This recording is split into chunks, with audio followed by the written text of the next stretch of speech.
কাঁঠাল চোর এক গ্রামে প্রতি রাত্রি কাঁঠাল চুরি হইতো।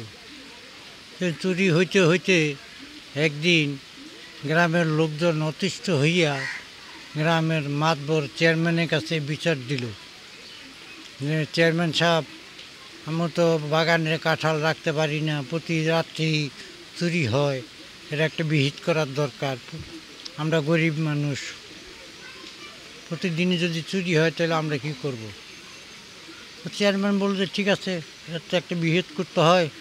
তো তোমরা, চেয়ারম্যান সাহেব একদিন একটা ডেট দিয়ে দিল যে তোমরা অমুক দিন অমুক মাঠে বিকালবেলা সবাই জড়ো হবা, আমি বিচার করব, চোর বাইর করে দেব।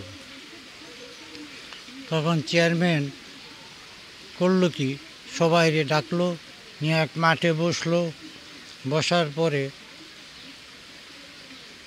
চেয়ারম্যান সাহেব বলতেছে, দেখো আমি তো এলাকার প্রতিনিধি, কার বিচার করব? সবাই তো আমার লোক, চোরও আমার লোক, তারা তোমরাও আমার লোক, কার বিচার করবো? আর যে চুরি করছে সেও এই মাঠে উপস্থিত আছে। এখন সবার সামনে যদি আমি চোরটা ধরাই দিই তাহলে সে লজ্জা পাবে, ধরাই বা কীভাবে?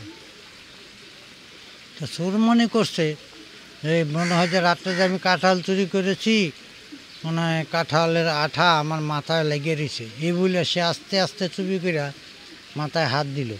হাত দিয়া দেখে তার মাথায় কাঁঠালের আঠা আছে কিনা। সেইটা চেয়ারম্যান সাহেব আবার নিজে দেখে ফলো করলো, চোরে মাথায় হাত দিছে। ওইভাবে দেখা চেয়ারম্যান চোর শনাক্ত করলো।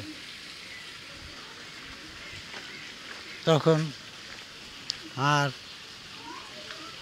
চেয়ারম্যান সবার সামনে তাকে শরম না দিয়া পরে তাকে ডেকে নিয়ে বুঝিয়ে দিল এবং সমাধান করে দিল।